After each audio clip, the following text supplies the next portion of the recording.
Hello and welcome, ladies and gentlemen, to a Premier League presentation bringing you guys a game between Evil Geniuses and Virtus Pro. This is game 2 of the best of 3 series, and my oh my, what a first game. Just going on through, saw Necrolite in a farming position, we saw the Storm Spirit in a farming position, and obviously farmed away. Got the Bloodstone, got an Aegis out of nowhere, and yeah, Demon taking stuff out of thin air. Awesome game to watch, and now we get to see what they bring to the table for game 2. Whether it's going to be a 2-0 shutout, a 1-1 equalizer, all remains to be seen. Starting things off, Evil Geniuses has the first pick on the dial. Let's jump on into the draft. I myself am Blaze, joined by Triumph of Man. How's it going, man? It's pretty good. I'm just waiting to see what curveball EG have got ready to throw at us today. I mean, I was talking about Fnatic being the curveball team. EG, twice in a night, have busted out that Drow Ranger, and of course, using the Storm Spirit in the farm position. Not unheard of, but definitely does get used every now and then, but it's still not that frequent.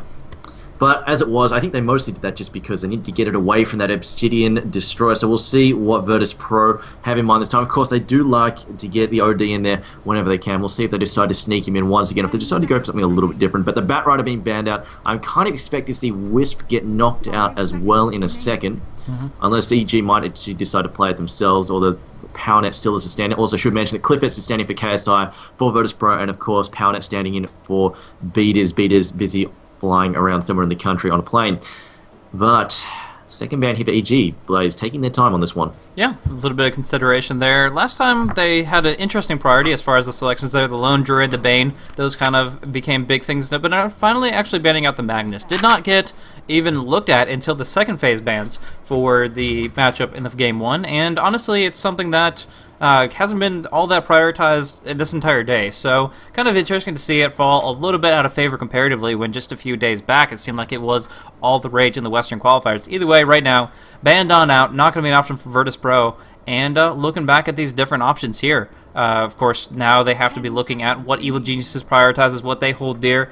Have seen them pick up the Keep the Light very frequently as a starter, but that Wisp is definitely something to be mentioned as well. You were talking about it earlier, and NS plays an amazing Wisp. Really does. Has a lot of potential with that hero, and I'm sure Evil Geniuses, I haven't seen them run specifically who runs it, but I'm sure that Fear or somebody along those lines will have a lot of potential. So Evil Geniuses get that opening if they want to take it. Otherwise, looking at different heroes like the Nyx Assassin, or I mean, the Bat Rider being taken out is a little bit of a wrench in that works, but they could also be looking at the Lone Druid, but they instead go for IO. That is going to be where they draw the line here. A lot of global presence, a lot of gank-oriented play as soon as that Wisp hits level 6.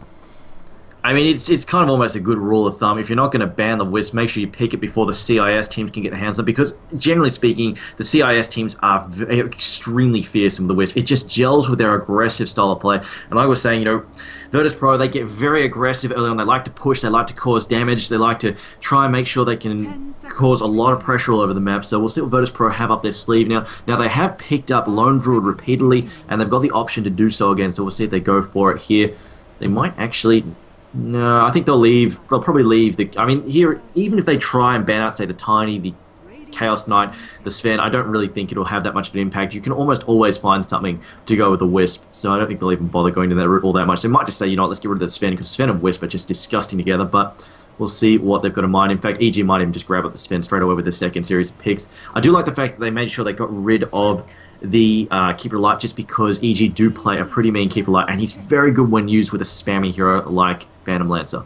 I'm smelling a repeat of a draft that I've seen multiple times over up against a Wisp lineup in the past, and it's a complete shutdown lineup. It involves the Disruptor popping off a kinetic field static storm on top of a vacuum after they've already been dream coiled in by the puck. So they're all trapped in, there's no way for them to escape, and they bring that down. It does involve heroes like Juggernaut and Weaver and things like that, and it is going to be an interesting possibility if that's what they go for second phase. I have seen this a couple times over, specifically from Virtus Pro, and it is a very interesting lineup to behold, but we'll see if it actually is the one that's brought up here.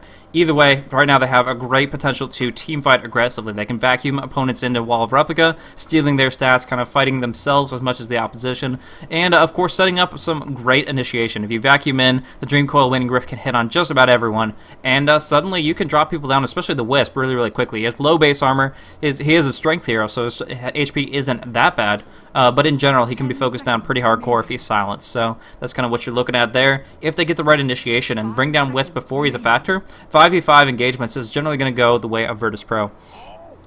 Yeah, I mean, like you said, the Disruptor, of course, always a pain in the ass for any kind of relocation-based gameplay, of course, to teleport there from Furion or Wisp or that sort of business, so he's really, really irritating. Of course, the static field, the static storm provides huge, huge real estate denial in the middle of a team fight, so we'll see what they've got up to say. I mean, EG obviously could just flat out ban the Disruptor if they're really worried about it, and NS does play a very, very mean Disruptor as well, so it will be a perfect pickup for him, but we'll see what they've got in mind. But Nyx also being banned up by EG, I don't blame them too much there. They don't really want that. Very irritating. Because one of the problems with having Sven and Ira just sort of sit off in their own corner of the map, farming away and getting ready to jump in on top of a team fight to help even things out, is the fact you can just go and target fire, just go and gank them repeatedly, target fire them, while the rest of the team who isn't mobile can't really come and assist them all that easily. But Clockwork also being banned up by Virtus Pro, so they are worried about that sort of messy, disruptive gameplay that he can bring there. Yeah, and in general, just going to ban out the offlane heroes. They know that Evil Geniuses don't want to run IO in an aggressive tri-lane. They have to run them defensive, and as a result of that, picking up all 3 tri-lane heroes already, that leaves open to banning out the solo, specifically this offlane, which they want to exploit early on. So taking out Nature's Prophet, taking out the Clockwork, and they're going to ban out one more offlane hero before they are done moving on into the next selection phase. But right now, things could be really, really good for Virtus Pro. This lineup, I think, is much more their style. It's going to allow them to play very responsibly and kind of possibly exploit some of the weaknesses that Wisp has. As amazing of a hero as he is, as few times as he does get through the draft, he has a lot of potential, but just as many weaknesses on the back end, like being forced to return to a relocated position, or the fact that he has very minimal lane presence and can be shut down pretty early in that regard. Either way, Virtus Pro, with the pickup of 2 solo heroes, are going to be looking for their supports, and that's why Bane, Nyx, and the Gyrocopter have all been taken out here. And we'll see the second series of picks here, but definitely EG, I agree, looking for a solo mid as well as some kind of offlaner there. I mean, they might even say screw the offlane, just put a jungler in there, so we'll see what they've got in mind. I am still somewhat worried about Virtus Pro's lineup, just because Weaver, of course, could take a little while to get rolling. It may become a bit of a dead weight there if he doesn't get off to that good start, and then basically see a lot of early pushing coming out from Evil Geniuses, but we'll see what they've got in mind.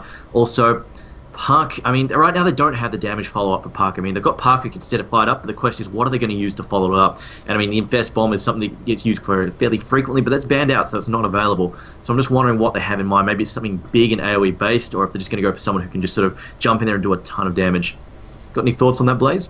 I definitely think they want something to follow up after the puck. I was talking the Juggernaut and the Disruptor as kind of that kind of little combo aspect there where you pull them in to the circle of death and there's really no way then they can escape on out. That definitely has some potential, but it's not necessarily going to guarantee them their lanes or anything like that. Like you said, the Weaver does require some farm, but they are rather flexible as well. Right now, we're seeing the Weaver most likely going to go in the tri lane, and if it's a try versus try, as I think Virtus Pro wants to set up against Evil Geniuses, their most important thing is Evil Genius's movement with Sentry Wards, trying to lock down the Weaver and make sure that he can't just Shikuchi on through constantly. You can dodge out Stormbolt when you're invis, and those kinds of things can be very frustrating to deal with. But right now, Evil Genius is picking up a very, very interesting lineup of Bounty Hunter and Pudge. They pick up offlane Bounty Hunter mid-Pudge, and that's going to be going up against the Puck there. That'll be certainly something to behold. I haven't seen Pudge played in a competitive game in a very, very long time, but it does have its place. You just have to have the right position, the right timing, and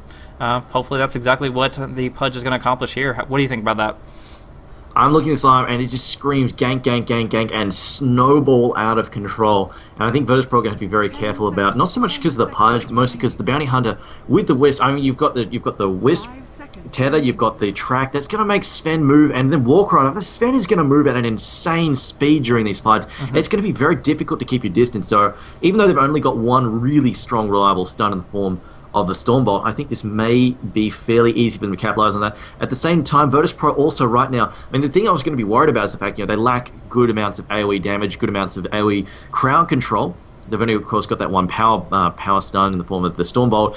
Tether's in there as well. I mean, maybe Pudging it off a good hook, but it's fairly unreliable, depending on the skill of the guy playing the Pudge. Also, got to keep in mind, this one's on a Euro server as well, so not the best ping there for whoever's on that. But at the same time, Virtus Pro also lack their own sort of huge team. Like, they don't have anything huge like an RP, a Black Hole, and a Ravage there to follow up and just control the fight. I mean, they've got Puck who can open, but I mean, Sven picks up a BKB early on as one of his early items, that he's just going to charge around and not really give a damn about who he runs past and who he clobbers with his great massive sword. Leshrac though, so there we go. We've got a bit of AoE coming out of Virtus Pro, but Leshrac very, very squishy. I mean, he gets tracked and Pudge throws a hook or Sven stuns him. He's going to go down very, very quickly, especially since we've got the damage amp there from Shadow Demon. So Virtus Pro's lineup does worry me a little bit. I feel it's quite squishy. And I mean, sure, they've got the null field there from Rubik, but that's not a magic-oriented lineup there. So I think Virtus Pro may turn into a bit of a glass cannon. Yeah, this is going to get pretty scary. It comes down to usage of either supports, in my opinion, once again. Right now, a big thing is going to be Sentries up against the Weaver, if they're going toe-to-toe with him early on. The movement and early pulling from Jo, trying to get levels on him, so he can be impactful there. And on the other hand, we're looking at like the Leshrac, getting some stuns, whether they're set up by the telekinesis or not. ars-art is going to be on that role there. That's pretty much his go-to support hero. As a whole, he's played amazingly throughout the past years in his history of competitive Dota 2, and it's an amazing sight to behold, to land out the split earths and such. But along with that, NS has a lot on his plate as far as as far as spell steals go. He can pick up the Stormbolt, the Pudge Hook, the Track, all of these very, very clutch if he can use them in the right place at the right time. But we'll actually have to see what he is able to pick up. But it certainly is going to be an interesting game. I expect aggressive trialing coming out up top here, and that's going to be a 3 versus 3, putting a lot of early pressure on this Wisp. So we might have a bit of a fight here, although it looks like they've been spotted up, and it looks like PowerNet as well as the rest of EG will back up here and not get involved. They don't really want to get stuck into a 5-on-5 early on. It's unlikely to win, especially with just the firepower of an Iron Shell. It'll be a little bit too much for them to handle at this early phase. Now, like you mentioned, Track being stolen, they really will need, EG will need to be very careful about that, because they let Track get stolen, suddenly the mobility advantage from having Track is turned against them, and it just pretty much completely nullifies it if you have the enemies moving away at the same speed that Sven is catching up to them. So they will need to watch out for that, I think, quite a lot. But otherwise, I mean, this lineup isn't going to be as reliant on map control to get off their ganks, just because Sven can farm until the time for the gank is ripe, and then Wisp will bring him into the fight so he can pick up that Track money. But it looks like big movement here. This could be terrible. Going up the hill. They could have actually gone for some stun combos, but instead just falling back from here, burning down some trees real quick, or not really burning, but knocking them over with the Wisp, and then we are going to see a body block of the pull here with these illusions in place. So a little bit of duel back and forth. JL really can't afford that since he has 0 base armor, but the main thing here is that creeps will not be spawning for the 30-second mark here. Either way, I actually thought that they possibly could have gone on that with the Stormbolt and the Disruption, put the Disruption on one of the two supports in the back, and immediately Stormbolt out to try to do a lot of damage, but just not making its impact here. Either way, down in bottom lane, 1v1, Bambo running the Bounty Hunter up against Cliffitz on that Darkseer. Going to be an interesting matchup to check out. Both of them are going to find levels, so that's guaranteed. Bambo will get that Track out eventually. But as far as CS goes, it could go either way. I think right here, Darkseer has definitely got this CS advantage. Not really a lot that Bambo can do to control this lane. Iron Shell is just going to cause way too much damage to him. At the same time, like you said, he's going to get his own CS as well as his own level, so I'm not too worried about his ability to get up to 6. Once he gets that quick 6, and if they can get Demon mobile, I mean, we saw exactly how nasty Demon was last match. If they can get him mobile with the Track, start getting him snowballing out of control with that extra Track gold, I think Virtus Pro are going to find it very difficult to maintain control on the map. And the question also is whether or not Weaver can find his own farm up here, because like we mentioned, Weaver does need to get that farm rolling, and how much he can suppress his Sven as well. Yeah, that's going to be the big impact thing here. Right now, IO sitting with 0 experience, very, very bad for him. The Sentry Wards have been dropped down, kind of back and forth here. Using both Sentry Wards on the top lane for Evil Geniuses means that they aren't going to be able to de-ward this bull. It is going to be spawning for the next few minutes, so they're just going to go for kills instead, try to find experience that way, but a beautiful Split Earth connecting there. There's going to be the Stormbolt, but only on to ars-art, taking a lot of damage with the Soul Catch, so the right clicks will be there, but Shakuchi, the First Blood, will know. Defensive Disruption, keeping him alive, delaying it. They might get the First Blood onto Leshrac, but no. Shadow Demon will fall first, and now Smile trying to go for another clutch Split Earth, but unfortunately will take a fall. Either way, First Blood goes the way of Weaver, and that starts him off on absolutely the right foot. Now sitting at about 1,000 gold. Can pick up Tranquils outright if that's what he wants to go for. Otherwise, just a Basilius and go for the standard boots. I'm not too worried about that. I mean, obviously, it would have been better if they didn't get the First Blood there, but Weaver, of course, takes longer to get up to speed here than Sven. Sven just needs, 1 or 2 items, and suddenly he just goes completely berserk if he can get to the right position with his ult there, so we'll see how that turns out. From obviously a good result though, at least Weaver picking up the First Blood will get that extra cash to get him into position, will make him harder to force out of lane, and will allow him to play a bit more aggressively. The question, I think, more of a problem though, is the fact that EG supports, if they wind up underleveled, that's going to be a bit of an issue, and this is not good. Here we go, Split Earth, Defense Disruption coming in, Storm being tossed out there on NS, but it looks like JO will be picked off very, very easily, and that, I think, is going to be a bigger problem here. If these supports wind up underleveled and underfarmed, they're not going to be able to give Sven the support he needs to stay in the fight. That's just too much damage coming on through. Telekinesis setting up the Split Earth, and they can do this all day long. They have a couple clarities still up, and they honestly don't take that much mana in the first place. So Basilius providing the armor aura, the mana aura, that's something that EG doesn't have right now. And instead, IO just gets dropped down so hardcore with less than 500 HP, and that physical damage is literally pure damage based on the fact there's no mitigation coming out. So very, very difficult for them to deal with, and it's just going to get worse from there. I mean, they have the momentum already, and they're going to hang on to it here. Ring of Health actually comes out for Weaver, so probably looking for a Lincoln's to nullify stuff like the Ultimate of Pudge, and I guess the track as well, just trying to make sure that he doesn't have to worry about getting locked down early. But the momentum is definitely in Virtus.pro's favor on this top lane, and it's going to be on the shoulders of Demon as well as Bambo to try to turn things around. Unfortunately, Demon missing a hook here, and not really getting too much control of the lane as the Pudge versus the Puck. I mean, yeah, he's 12-2. I mean, it's to be expected. The Puck is just going to spam down his nuke there, so he should be able to get ahead on CS fairly easily. Pudge, though, going to find himself a regen and a double damage here. I don't really think he can kill this Puck too easy. I don't think he's got the burst damage to bring him down. Even if he lands a good hook, Puck is just going to Ethereal Jaunt and Phase Shift out of trouble. Meanwhile, though, bottom lane, Dark's here 19-0, as we see 17-4 there for the Bounty Hunter. But up in this top, I think this is the telling tale here. 5-0 there for Sven, 18-7. For the Weaver.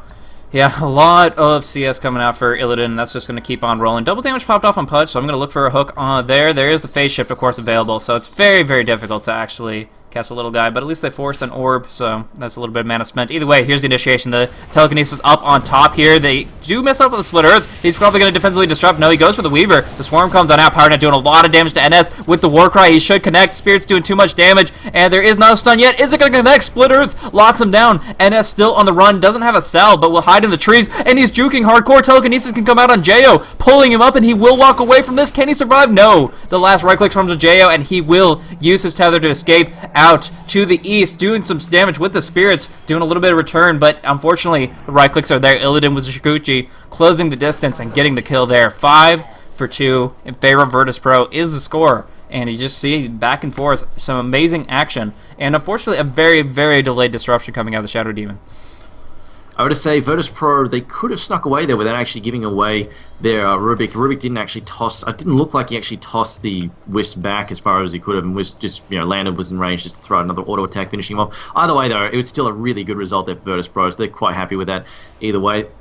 Meanwhile, though, we see the track now up on Bounty Hunter. Bounty Hunter definitely going to need to get active and help out that top line. They need to get Sven back on track as well as the supports. Otherwise, they're in some serious problems here going in towards that late game if Weaver is going to be allowed to get out of control, as well as Sven's going to wind up with no farm, no money at all. Here we go. Bounty Hunter plays already on his way top to gank. Yep, moving on forward here. There is no time-lapse available on Weaver just yet. This is the perfect timing to lock him down. They have the detection. Now they just have to get the damage out before he hits level 6 here. So Bambo stalking it up here. We'll be able to pop off another Shadow Walk, but unfortunately watching that so dedicatedly, we actually do miss a kill on Demon in the mid lane here. Now Illidan in a bad spot. Will the Stormbolt come on through? They just need to track Stormbolt, and they got this kill 100% under wraps. They're starting off with the disruption, but that means they can't track immediately, but they get the sentry to make it work here. They have detection, they have the stun, they have the right click, and they bring down Weaver here. Nice attempt for the Split Earth. Locks down Bambo. Taking a lot of hits here, but the bottle will bring him back up to snuff. And going in for another track, at least for vision, possibly for movement speed, as PowerNet just cruises on forward. 455 MS. Amazing, amazing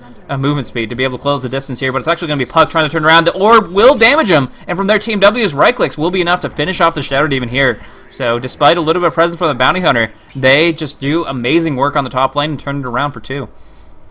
I've got to say right now, Pudge definitely being a bit of a letdown here, a bit of a team disappointment. Demon needs to get started. I mean, Demon, of course, had an amazing first game. Right now, Demon needs to really sort of redeem himself this second match and get stuck in and cause some serious damage. Of course, now they've got the track up and running. They can really help him get in there. The question is whether or not Puck now is going to be causing some grief. He's already well on his way to his Blink Dagger if he wants to pick that up first. He's already got 1100 gold. Now Pudge going to move in. Going to see if he can pick up a hook. They don't have any vision here in the jungle. As it looks like Weaver now. The Stormbolt goes out, going to catch NS. Can they get a hook in here? It looks like, no, it needs to be careful. He doesn't get it caught off there. Is accidentally going to hit nothing.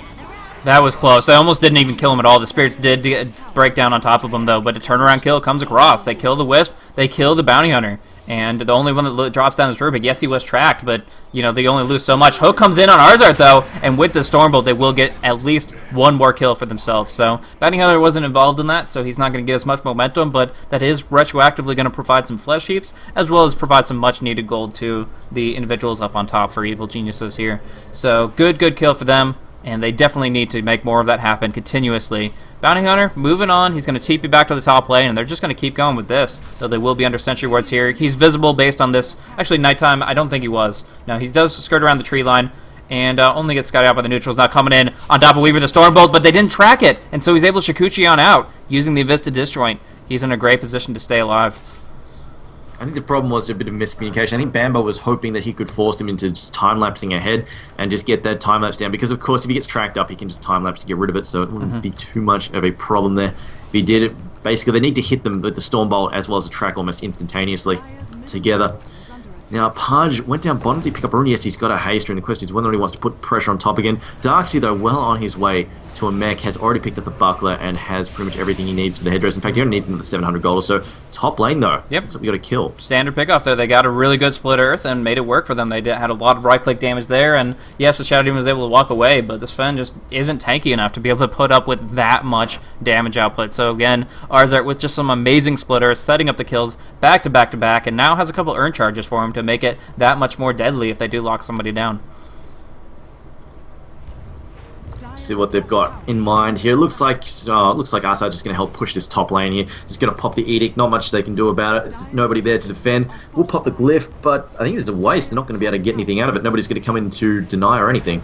Yeah, they're putting some pressure out on the other lane during that time period, but not all that much. So yeah, mostly wasted fortification. And now we do actually see roaming on in. Bambo wants to look for a kill on Team W. They need to find the hook, though. He walks underneath the creep, but though he is able to inadvertently dodge out that hook. Stay alive, stay active, and Bambo not finding the track. Instead, walking under the tower, and Team W just teleports down bottom, where there is more action. Darkseer barely getting out with 1 HP. Won't be hit by the Shadow Poison, won't be dropped down here. Instead, it's going to be Fear, caught inside this Dream Coil, gets dropped down there. Very, very painful indeed. He will be taking a fall. Same thing with the Darkseer, who was caught out by Demon with that haste rune active, looking for a hook, trying to find the opportunity. The track comes out onto the Weaver. No mana for time-lapse, just now got it, but in the cast animation gets bursted by a max-rank Shuriken. Demon with the mana for another hook. 5 seconds of waiting. Rubik finally gets his spell steal up and at him. Going to be looking for his next target choice, possibly Bambo, to try to steal from. Going to go in. He can steal the Stormhammer right now, but unfortunately not actually worried about it too much. Just trying to keep his ally alive, and instead we see Puck drop down very, very quickly indeed. Oh, big hook coming out from Demon. Just a simple right-click after this rock connects will be enough to bring down an S. That's the track movement speed at work, and they actually bring down another kill. Man, EG in these last few moments have been evening the game out 100%. As Wispen's going to come back in, fully manned up and healed up. Uh-oh, this is a problem for Leshrac. Going to throw out the edict there. It looks like we're going to have him just dance back and forth there. Bambo jumps back out and then jumps straight back in to help burst down Leshrac. That's yet another track kill. Look how fast Sven is starting to ramp up here at the moment. Just checking the GPM. I mean, he's up to 211 now. He was sitting on what, 150 before, and just that last series of kills are really helping him get stuck back into it. There's a Pudge. No, hit a creep there. Never mind. I think it was just last hitting there, but you can see on the golden experience that you are looking at a very substantial swing, at least 1,000 in gold. I'm surprised it's not even more so with the track up, but either way, we do see as well the experience kind of closing itself to almost 0, and that's a really, really important thing for a lot of these heroes. The Pudge, of course, having his max hook, but also his second point in Dismember makes it that much more dangerous to deal with, and of course he has Earn now available. And big thing is Jo finding that relocate. He actually used it in that, I believe, bottom lane engagement, so that was very, very effective there. And just going to keep that kind of aggression coming, and that's going to be their main intention as they move on forward. And just back to back, they find relocates, they find kills. That's going to be just completely changing the pace of the game. Oh, definitely. It looks like Weaver now has diverted what he was playing. Might actually be going for an early BKB now. Has picked up an Ogre Club instead. Now Pudge looking for a hook, throws it in, hits. That looked like he cancelled it to hit something. I don't know. That was a very short hook. Yeah, I mean, that was I don't know. Maybe that was a super bug. short hook. I don't know what the hell happened there. No. We do see down and bottom. Jo will be dropped down quickly, but Team W in a rough spot will be hooked immediately to be dropped down. Earn is still available here. Weaver gonna have his time lapse available. Will he get the chance to use it here? Yes, spams it on out, but they can go for another track on him. Amazing hook. ars-art on the high ground, not where he wants to be, and only a rot steal for NS. They do see a vacuum. A lot of turnaround damage. Ion Shell and Shikuchi doing work as they clean up the other two right here, and can actually do some damage to the Ancients if they so choose, but being tracked up and taking a lot of damage here, not their position to take, and instead Demonic Purge will do some damage to ars-art here. But they're still going to keep on going aggressive. The right clicks from Illidan going in under the tower. Doesn't hit with the Shikuchi, but this last right click set could have gotten the kill, but instead it's going to be NS moving on forward. Got Surge, got the Fade Bolt, and will fall back from there. Relocate came on in. Jo bringing Bambo into the action, trying to get a return on ars-art. Splitters will lock him down, though. Will it get Jo too? Before the Relocate can rubber band him back, he is dropped down. However, at least Bambo is able to get a track, Shuriken kill to finish off the last track. Now jumping back on in. Power Net is thrown through with the Rubik, who will be crit down by the Bounty Hunter in turn. There is Demon ulting under the tower, dismembered up, and with that hook, they lock down the Darkseer. This is just back and forth. Crazy Dota. And, yeah, as a result, we still see fairly even in the kill counts, especially when you count all that track money. I'm honestly not sure if EG needed to go in that deep there. Especially, Fear did not need to stay there, I think. He went in just to throw out his ult there on the Shrek. He was outnumbered 1-4. Obviously, Bounty Hunter was still there, but he was staying the hell away, trying to heal up. Didn't really want to get involved in that fight, so I don't know. I think EG just brawling for the sake of brawling. I don't think they need to be quite this aggressive and crazy, but you know what? They're deciding to go for it, even when it seems like they're kind of in a bad position. They just need to gun for it. Anyway, Puck also should mention that Blink Dagger is going to cause some issues for EG. Puck now being able to jump straight in and get down the green course where he wants and also burst out the nukes as well. So this could be a bit of a problem. I'm just looking at Sven. He must have items on the courier. There, he's picked up an Ogre Club, so he's going for the BKB first by the looks of things. Yeah, exactly. His intention there, and it looks like something similar from the Weaver. He started off with the Ring of Health, which made me think Lincoln's, and it would have been very appropriate up against that Pudge's Dismember, but no, just going to opt for the Black King Bar himself and get a little bit more durability here, which is very, very effective. But yeah, EG just kind of brawling for the sake of it, but that's the thing, is their team lineup is built to make that work very well. The track is about to hit rank 2, which means even more cash flow just for being in proximity of these kills. So tracks, every single one is going to be making kills more and more relevant. So I think that Bambo accidentally stepped in the way of Demon's Hook. But either way, along with that, Flesh Heap is now taking its total 6 stacks here. It's 5 bonus strength, some magic resistance, and they're going to be able to set it up so that Demon gets more and more benefit from every kill. So 1-for-1 exchanges, not too bad for Evil Geniuses, as we do see tracks and Flesh Heap stacks being the main thing that will fuel Evil Geniuses into their mid game. I mean, I've got to say, I'm going to give a shout out to Virtus Pro. They have the Darkseer.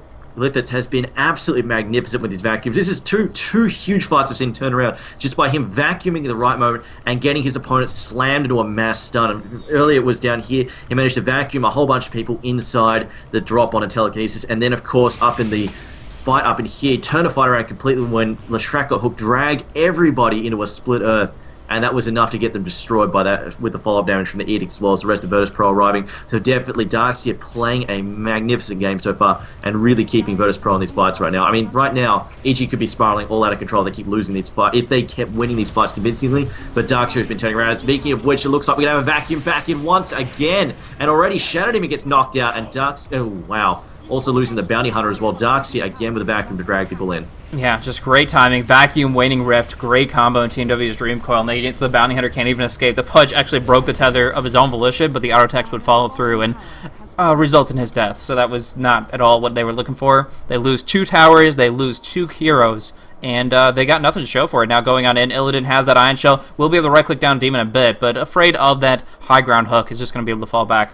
But yeah, in this position, it's really good play from Virtus Pro. Not so much, I gotta say, from the Rubik, he could be stealing a little bit more actively. Again, there are so many great spells on the board, even if they're not super ultimates. They're still very, very high impact abilities. Hasn't really picked up too much from that, but in general, they're making up for it. They have the Darkseer who's been doing a great job. His vacuums have been so on point. And the funny thing is, up until now, he's been doing it without boots. He's been using Surge primarily to close the distance, and he just now picked up Boots of Speed. So that's kind of silly for seeing all those powerful initiations on a hero that only has 305 base movement speed.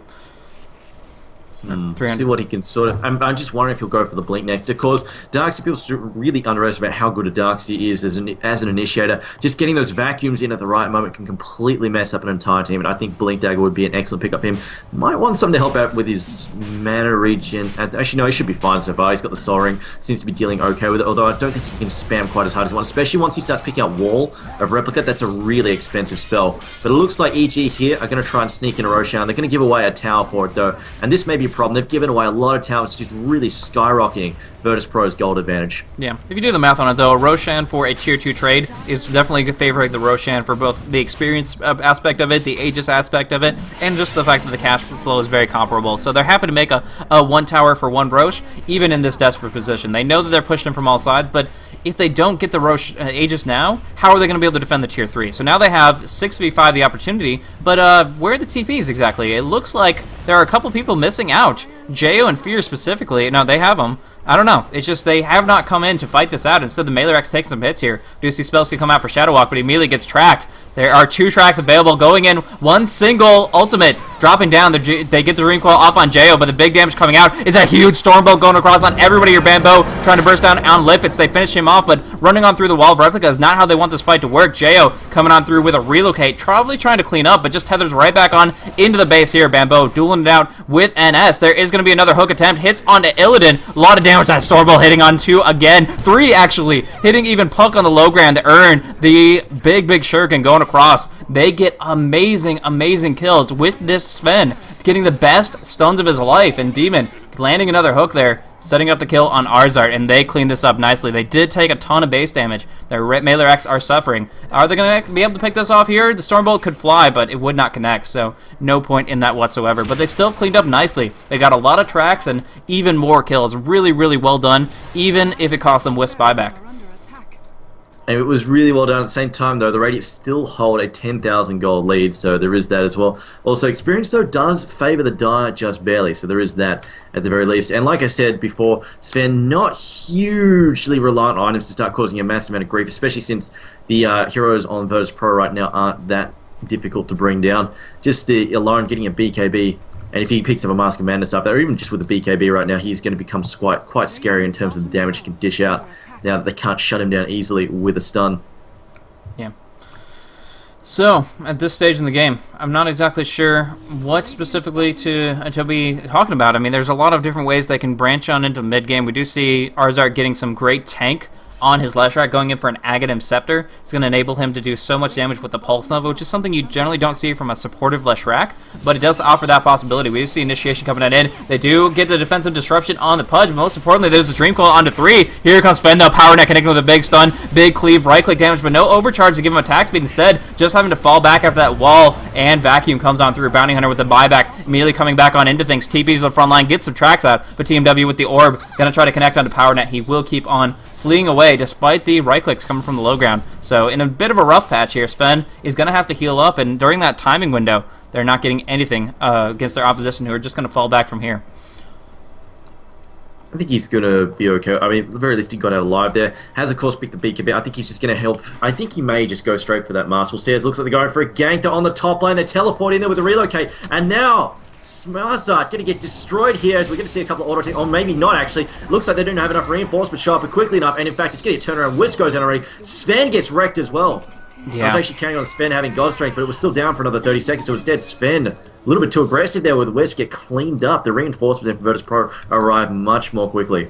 Yeah, the relocate was very ambitious. They wanted to get a quick pick off, and they didn't really have the best vision in that situation prior to the relocate. So going in blind, they went deep, they went in to try to get some big kill, and instead they got turned around completely. TMW had the possibility of being dropped down in the river from the remnants of EG scrambling to bring him down, but that blink, that orb, he's just too quick and was able to rejoin his allies with no real trouble. So now moving on forward, they're going to go for the vulnerable racks up top, trying to just take it down while they kind of have an even battlefield. As far as looking at it, of course, the Aegis is not going to be a factor in this engagement here. It's just going to be about initiation. Coming on down, Dream Coil will be back off cooldown, but so will be pretty much every cooldown of Evil Geniuses. And we'll have to see if EG can once again hold the line with some amazing Storm bolts, or if it's actually going to be split up but sufficiently that VP can take the high ground. I should also mention that Leshrac is on his way to a Black King bar, has managed to pick up the Mithril Hammer, and the Ogre Club will just need that recipe. Once he gets that, he's going to be so much harder to deal with. Hook goes in, doesn't land though. Managed to hit a creep instead. Now they're going to try and box Pudge in their Demon in some trouble. Trying to get clean as it looks like. Trying to get clear as it looks like. He's getting a Dream Cold instead. Looks like he's going to cut down the trees there for him with Wisp. But in the end, now Sven going to get stuck in. God's Strength pops his ult. Going to chase him. Or actually, not going to retreat. Gets the hell out of dodge. It looks like Bounty Hunter also going to move back in. The hook goes in. Going to pick up. I think that's Darkseer. Darkseer gets picked off. Nice hook there from Demon.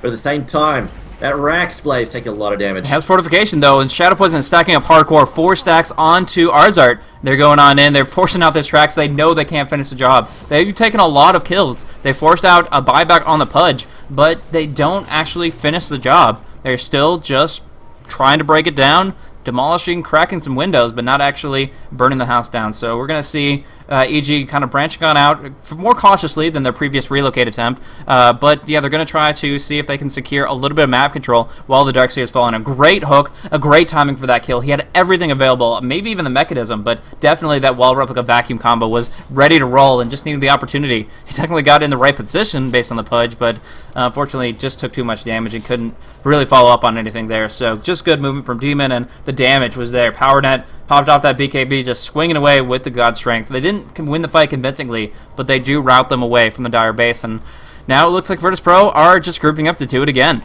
Just kind of bashing their heads against the wall, but this time it might pierce on through.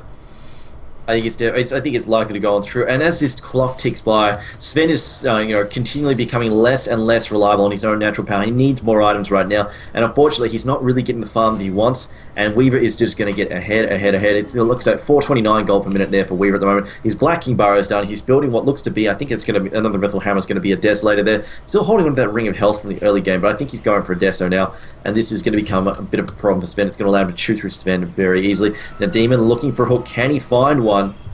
He might even, if they get high ground vision, he might even get vacuumed. But the hook going to be on the Darkseer. Very nicely done. Stormbolt gets thrown in. Clippet gets brought down. And that's exactly what they needed. Although now Smile going to pop out his Pulse Nova. BKB being about to wear off though for Sven. It's a Dream Call pops off there. Looks like Storm Rage charge. Illidan going to charge and they're going to pick off the Wisp. And down goes the Rubik as well. And now looks like Demon also going to take a fall here. And I don't think Sven's got the firepower. Or does he? Might take out Illidan. Although Shikuchi away. And a triple kill there for Puck. Yeah, that fight was everywhere, man. There was so much damage going across. Power Net dishing out damage to the west, but unfortunately it wasn't enough to bring down anybody but the Rubik. The Darkseer bringing him down was amazing, but at least he got his mechanism off, and that made it difficult for them to finish the job here. And then, of course, just the pickoffs left and right. Some great movement from TMW, finding out his triple kill in the end. Well-deserved. Now looking for a fourth. Bambo in a bit of a rough patch. Does pop off the track, gets some movement speed, as well as, of course, is invisible. Will just juke on by, as there is nothing to stop him. But still, in this position here, so much cash flow going their way. And although some harassment, TMW is going to be able to walk away with a lot, move in towards that Scythe of Lies very, very early on. So that's going to be a really, really important thing. But it was just back and forth. Jo almost escaped on out. He actually relocated to the safety of his base by himself just to try to survive with 10% HP. But Puck just happened to be there with a quick little right click, adding in another kill to the count there, just tallying him up. Really, TMW doing work in that fight. Indeed, as I'm just looking at the gold chart at the moment, it is a 10k gold lead for the Radiant side. Definitely going to be difficult for EG to catch back up. The swings back don't really happen all that much. And the other big problem is, of course, XP earned. It is now definitely in favor of Virtus Pro once again by a good margin. Just looking at the items there on Sven. Sven has actually opted to pick up a Gem of Truth. I think that was the enemies. NS was clearing that. Oh, and they burned a relocate to try and gank a Darkseer Illusion. Oh, that sucks. Most certainly does. Sven, though, should mention he has 2.9k in the bank. What do you think he's going to go for first, Blaze? Hard to say. I mean, of course, his BKB has been up for a while, but that means he's been using it actively. Only has 7 seconds left up on that. You generally want to go for an offensive item, like a Mask of Madness or a crit or something like that. But because his immunity of magic is reducing very, very rapidly, he does go for the Mask of Madness, kind of putting all the chips on the table there, trying to make as much of his situation as he possibly can. But I'm a bit concerned about it, because honestly, although there's amazing offensive potential, his Warcry is great. It'll just to nullify the potential of the Desolator threefold, but his immunity will only last 7 seconds. And if he does get disabled with the forthcoming Scythe of Ice on the Puck, or just from a quick telekinesis, it could be very, very disastrous for him. Definitely, of course, getting shut down in the middle of that is going to be quite painful to deal. Although that said, I think he's going to be reliant on trying to get Pudge to bait out those disables if he possibly can. It's going to come down to whether or not Pudge can land those hooks, of course. The Ancient stack going to be... the Ancient's going to be stolen here. The stack going to be stolen by the Radiant side. Is Roshan up? Almost up. Looks like they're probably going to get themselves a Roshan as well, unless Demon can pull out another Miracle player. Though, to be honest, I don't think he's got the right hero for it this time. Very, very tough situation to be in. They will have 4 staff up on Fear in about 400, and that kind of movement control is not to be underrated when they already have a Pudge hook, and they have such movement speed, and now they can force the enemy into a bad position, or force themselves into an even better one. I definitely think that there can be a lot of really cool plays to be had with such an item, but right now it's just the raw right-click damage and spellcast potential of heroes like Darkseid and Weaver, comparing that to Evil Geniuses when they have 2 level 10 supports. Even if they have mobility, it's not about that entirely. It's going to be a lot about the damage and disable, and right now Virtus Pro seem to be setting themselves up for a really, really effective engagement, especially now that Lash has finished up his BKB. Was confused, thought he would go for the Aghanims, but just a casual point booster in conjunction with this BKB, setting himself up so he can jump into the thick of things, even against Stormbolts, and still survive pretty effectively. So we're going to see some TPs back to mid there from, back to base there from EGs. Looks like they're going to charge down the bottom lane, just going to try and counter push down there, grab some farm if possible. Might even be able to set up a bit of a gank there on the Ruby. Probably not the Weaver at this stage, of course. Maybe can also dish out a lot of his own damage there as well, having that Desolator. But in fact, it looks like Jo as well as Pownet might be the ones about to get ganked, as we've got a bit of a conglomeration here at the Virtus Pro heroes. We do also have Roche respawned, so that's not a cheese roast just yet, only number 2, but something to be looking towards if they want to try to make sure that their high ground is guaranteed, and so that's what they're looking at right now. A lot of damage coming in from the Desolator of the Weaver. This Roche is going to take only about 10 seconds before they can actually finish it out entirely, and EG, obviously huddled up in their base, aren't going to be able to respawn. I mean, we do have PowerNet and Jo here, but they're looking they can relocate out at any time, only sacrificing the Wisp, or just TP away, which obviously would be the more conservative approach. Either way, Roshan has fallen, Aegis picked up the Weaver, and they're going to have to go on the run very quickly back on home to defend up against this mid, since they've already been penetrated up on top. I'm going to say fairly ballsy maneuver for them to run past there, but they can see all the Radiant heroes in the mid right now, so they're safe to that, and they're getting ready for a relocate. Oh no, going to smoke up instead, going to speed in there from behind. Try and take somebody out. I suppose this helps the fact that Wisp doesn't have to relocate out of there all of a sudden, and can keep that overcharge up and running as necessary. This could be really good for the EG. Kind of getting this flanking position. What Puck's going to do is jump on in, blink in, go for Coil, Waning Rift, and that leaves the other 3 to follow it up. And so Team W gets hooked on in. Maybe a Dismember to come on out, possibly. There's some Iron Shell damage forcing him back, and Team W just blinks on out. And instead, we're actually going to see the rotation back on in. PowerNet and Jo going right back onto their own base. But honestly, if you think about it, and you think about the Shikuchi rushing on in, TMW jumping on, both of them going on top of heroes like Bounty Hunter and Pudge really, really quickly, if you can get the right flank off and just get amazing Storm Hammer on top of the Overcharge and the Mask of Madness, it's a huge amount of damage potential. Actually getting a pick off on ars-art here. This could be huge. Instead, there's the initiation from Puck, doing a lot of damage here. PowerNet taking too much. Will be dropped down in seconds to that Weaver, as well as everything else just obliterating him. Bambo on the front lines should be dropped down as well. There's a Sentry Ward active. We do see trying to bring down the Puck. He phase shifts out for the moment. He will be finished off in the end. Buying back. PowerNet is back on in it, but doesn't have God Strength. Doesn't have the Wisp to back him up. So now falling back from here, Rubik gonna be able to walk away. TMW popping off his buyback, but Bambo cleaning up with that Shuriken. Defensive Disruption keeps him up for now, but it's just gonna be a delay tactic. So many Iron Shells guarantee some damage there, and a nice Force Staff is gonna set it up so that Illidan can bring down Fear as well. Really, really smooth fight for them. They did lose a couple, but they have the cash flow to work with it. They buy back in. They're going to go for the tier 3 here. Demon, as many awesome pickoff hooks as he gets. It's just setting them up to initiate at that point in time. We see that right here. Oh my goodness, words out of my mouth. There is going to be a Desolator right click to finish him off here. Tries to get the deny.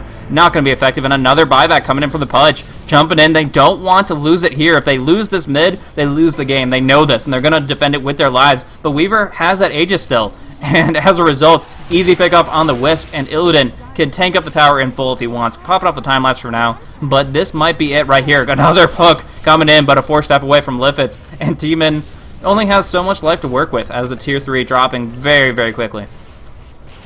Yeah, easy pick off there. See disruption there on top of the Weaver. Hook goes in, going to pick up the Darkseid. Stormbolt to follow up there. Weaver now popping the BKB, split Earth telekinesis as well. Pudge denies himself somehow in the middle of all that. He's Rot managed to do all the work there. Now we're going to lose NS as well. NS falling rapidly, although it looks like Bounty Hunter going to get that kill, may pay for it himself. In fact, it looks like he's in a lot of trouble. That Deso doing a lot of damage. He will get picked off there by Weaver. And likely they're about to lose this Rax as well, or not. They're just going to ignore it and chase up Shadow. And Shadow is dead. Well, now the Rax is going to fall.